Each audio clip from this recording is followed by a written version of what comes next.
자, 제리. 네. 우리 깡통 전세 문제, 전세 사기 문제 앞에서 얘기를 했잖아요. 자, 그렇다면은 지금 말씀을 들어보니 네. 세입자들 입장에서 사실상 자신의 보증금을 지킬 수 있는 거의 유일한 방법이 보증보험인 거라는 생각이 들어요. 네. 그래서 보증보험도 여러 개가 있다고 얘기를 들어서 좀 이건 네. 설명을 들었었는데 뭐가 네. 있어요? 이제 전세 반환 보증보험. 그러니까 세입자가 그 전세 살던 집이 문제가 생겼을 때 이거 보험회사에다가 이제 보험금 청구를 하면은 보증금을 일정 부분 돌려받고 이제 이사를 나가게끔. 건강보험 같은 그런 그렇죠, 류의 그렇죠. 보험이구나. 그렇죠. 네. 그런 건데 이제 대부분 상품은 거의 비슷해요. 지금 그 대부분 은행에서 이제 그 전세자금 대출을 취급을 하는데 네. 그 대출을 받을 때 이게 주택금융공사라든지 그리고 이제 도시주택보증공사 허그라고 허그라고 하는 하죠. 데더라고요. 맞아요. 들어봤어요. 그리고 이제 뭐 서울보증보험 이런 데서 취급하는 전세 보증보험을 가입을 하면은 나중에 문제가 생겼을 때 전세금의 80%에서 100% 정도를 이제 돌려받을 수 있는 보험회사에서 돌려받는 거죠. 집주인한테 받는 게 아니고. 그러면은 이제 물론 예를 들어 80%였을 경우 20%는 못 돌려받으니까 그건 손실이긴 한데 그래도 80%는 돌려받을 수 있으니 아예 바닥으로 떨어지는 건 아니겠네. 그렇죠. 이제 물론 이제 100% 상품이 있긴 해요. 네. 있긴 하지만 이거는 뭐 굉장히 제한적으로 이제 중소기업 그 취업 청년들을 대상으로 해주는 그런 상품인데. 좀 이건 제한적이구나. 그렇죠. 제한적이고. 그러니까 이거는 좀 무시하고라도 대부분 이제 80% 보장되기 때문에. 근데 이제 80%가 이제 보험회사에서 보장이 되는 거고 나머지 20%도 상황에 따라서 받을 수는 있어요. 80%만 보장을 받아도? 예. 일단은 80%로 받고 이사를 가고 나머지 20%는 뭐 경매를 넣거나 해서 뭐 운이 좋으면은 받을 수도 있어요. 그러니까 이게 이제 보험으로는 80%가 보장이 되고 나머지 20%는 뭐 이제 날릴 수도 있지만은 그렇다고 완전히 그 뭐 돈 자체가 처음부터 그냥 없어지는 돈은 아니고 상황에 따라서. 예. 그럼 이건 무조건 들어야 되겠네. 그렇죠. 요즘 같은 때는 되도록이면 드는 게 좋죠. 근데 이게 다 들을 수 있어요? 일단 조건이 있어요. 일단은 이제 그 전세 보증 반환 보증 보험이기 때문에 주거용에 해당이 되는 거죠. 주거용. 그러니까 아파트라든지 연립, 다세대, 오피스텔도 돼요. 주거용으로. 그래서 주거용이 예. 있으니까. 그러니까 이제 근데 업무용인 경우. 오피스텔 같은 건 업무용이 있으니까 그런 것들은 안 되겠네. 그렇죠. 그러니까 살림을 사는 집이 아니고. 근린상가 이런 것도 안 되는 거고. 그렇죠. 그러니까 오피스텔은 업무 플러스 주거용 겸용이잖아요. 네. 그런데 그 집에 전입신고를 하고 살림을 사는 집이면 보호가 돼요. 근데 이제 뭐 건물 용도 자체가 사무실이라든지 네. 뭐 상가라든지 이런 거는 업무용이기 때문에 이거는 보험 가입이 안 돼요. 그러면 이번에 세무녀 사기 사건 네. 이 보증보험만 반환 보증보험만 들었으면 피해를 어쨌든 적어도 그렇죠. 20% 정도는 80%로 최소화할 수 있다. 그렇죠. 그런 건데 그 기사를 보면은 한 80% 이상이 가입을 못했다고 그러더라고요. 그거는 이게 왜 그런 거예요? 왜 그러냐면 이제 전세 반환 보증보험 자체가 생긴 지도 얼마 안 됐고 그리고 사람들이 이게 그렇죠. 보험도 마찬가지잖아요. 몰라서 못 그렇죠. 들은 분도 계시겠구나. 그렇죠. 몰라서 못 들은 분도 많이 계시고 그때 당시에는 아이고 뭐 설마 내 집에 이런 문제가 생기겠어 하고 그렇죠. 그렇죠. 예. 그렇게 해서 이제 안 든 분들도 많이 되는데 이런 문제가 이제 터지다 보니까 사람들이 이제 보험을 들어야 되겠구나 이렇게 이제 생각을 많이 하고. 그러면은 이거는 사실 이미 세입자로 들어가신 분 중에 반환보증보험을 못 들고 가입하신 분들 들어가신 분들 사실 어쩔 수 없는 건데 네. 지금이라도 혹시 이제 빌라나 이런 다세대 이런 데로 전세로 들어가셔야 되는 분들 같은 경우는 이 주택 반환 보증보험 네. 이거를 근데 거의 다 들 수 있다고 그러니까 반드시 들어야 되겠네. 제가 이제 추가로 이제 설명드릴 거는 뭐냐면은 이제 전세 반환 보증보험이 보통 이제 들어갈 때 가입을 하는 거는 맞아요. 네. 근데 이제 가입 요건이 어떻게 돼 있냐면은 이게 그 신규인 경우에는 그러니까 전세 계약을 하고 잔금을 치르고 뭐 전입신고를 할 거 아니에요. 예. 그러면 그 둘 중에 늦은 날짜 기준으로 보통 2년을 계약하잖아요. 그렇죠. 그 절반이 지나기 전에는 가입이 가능해요. 그러니까 신규로 전세 계약을 했는데 이 사람들이 아직까지 만기가 절반이 안 지났다. 보통 2년 하는데 아직 1년이 안 됐다. 그럼 지금 가입해도 돼요. 처음에 가입 안 해도 된다? 네? 처음 가입 안 해도 되고 1년이 절반이 지나기 전에는 언제든지 가입을 할 수 있고. 근데 절반 넘어가면 가입이 안 되고. 넘어가면 안 되죠. 아이고 1년 안에 빨리 해야 되겠네. 그렇죠. 그리고 이제 또 그 재계약하는 사람도 있잖아요. 세입자 중에서. 그렇죠. 재계약하는 경우에는 새로 재계약을 할 때 보통 2년 단위를 하니까 아, 그- 그 보증보험도 재계약해야 되겠네. 네, 재계약할 때 아니요. 그때 신규로 재계약이 아니에요. 보증보험이 처음부터 없었던 사람.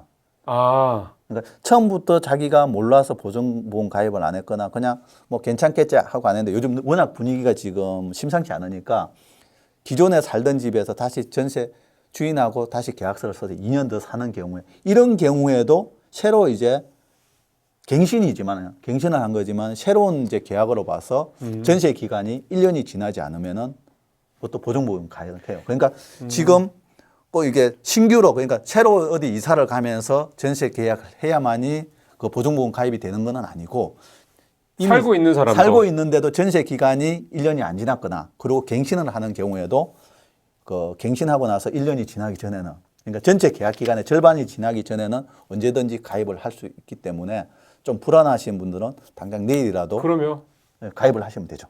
그러니까 전세 반환 보증보험이라는 거는 세입자들은 꼭 신규로 계약을 하는 게 아니더라도 새로 갱신을 하는 거라도 무조건 보증보험을 들어라. 그렇죠. 그게 피해를 최소화할 수 있는 방법이다. 네. 뭐 세상 일 어떻게 될지 모르니까 그 네. 얘기를 좀 다시 한번 말씀을 해주셨고요. 이 계약 그 왜 임대인이 바뀌는 경우가 있잖아요, 집주인이. 있죠. 그러면은 집주인이 바뀌는 거하고는 이 전세 보증보험 반환 보증보험은 상관없는 거예요? 네, 직접적인 상관없어요. 아. 어차피 그거는 뭐 임차인 의지와 상관없이 얼마든지 중간에 집주인은 바뀔 수 있기 때문에 그러니까요. 집주인이 바뀌어도 이제 그 보험의 효력은 그대로 유지가 돼요. 이제 근데 이제 뭐 보험사마다 약관에 따라서 조금씩 틀릴 수는 있는데 그런 경우에 이제 뭐 보험회사에 통지를 하게끔 뭐 그렇게 이제 임차인 의무상으로 그렇게 그 약관에 정해져 있는 경우도 있죠. 세무녀 사기 사건 같은 이런 전세 사기 피해자분들, 무자본 전세 이 갭 투기 피해를 본 분들은 보증보험을 든 분들은 청구하면 되는 거고 그분들은 그러면 계약이 끝난 다음에 청구를 할 수가 있어요? 보험? 그렇죠. 기본적으로는 이제 그 전세 보증 반환 보험이기 때문에 반환 보증 보험이기 때문에 만기가 지나야만이 임차인이 집주인한테 보증금을 돌려달라고 청구할 수 있기 때문에 네. 이 보험도 이제 만기가 지났는데 집주인이 안 돌려주면은 네. 그때 이제 집주인 대신에 보험회사에 청구해서 보증금을 돌려받고 나가는 거죠. 근데 지금 집주인 연락이 안 되잖아요. 네. 그런 사람들 많거든요. 네. 그러면은 미리 사전에 준비할 수 있는 게 있잖아요. 계약 만료 전이 뭐 6개월이 남을 수도 있고 1년이 남을 수 있는 거긴 하니까. 예, 보통 지금은 이제 임대차 보호법이 어떻게 되어 있냐면은 계약 만기가 되기 전에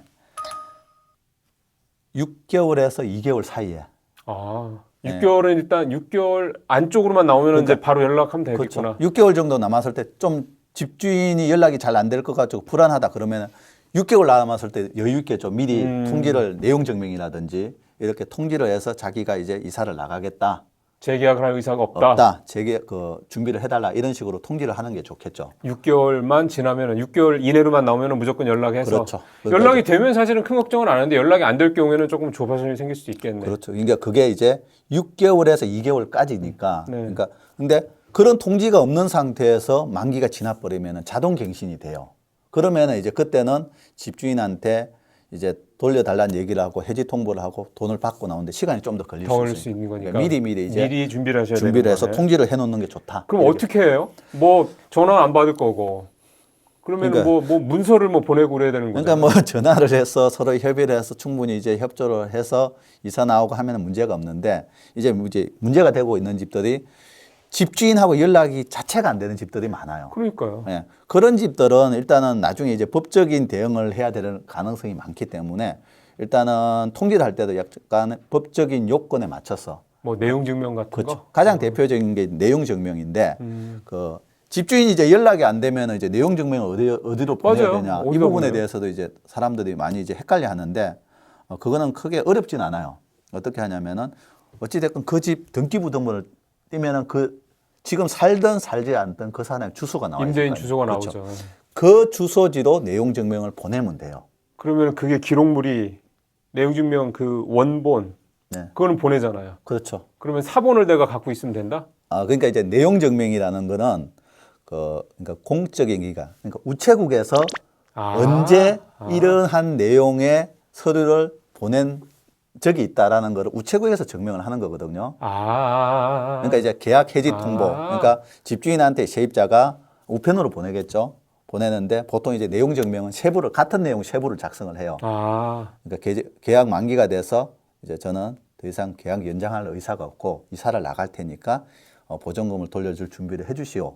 그렇게 해서 내용을 쓰고 세 개를 복사를 해가지고 우체국에 가서 내용 증명 보내러 왔다 그러면 우체국에서 그 세 개를 간인을 투장을 찍어가지고 한 분은 우체국에 보관을 해요. 그래요? 네. 그래 나중에 그 증명이 되니까. 그리고 한 분은 집주인한테 보내고 그 한 분은 내가 세입자한테. 그러니까 세입자가 나중에 내가 분명히 전에 이거를 보내줬다라고. 그러면 기록이 확실하게 남는 그렇죠. 거네. 그렇게 해서 이제 집주인은 설사 받지 않더라도 연락이 안 된다 하더라도 적어도 내가 그때 이미 서면으로 통지를 했다. 예.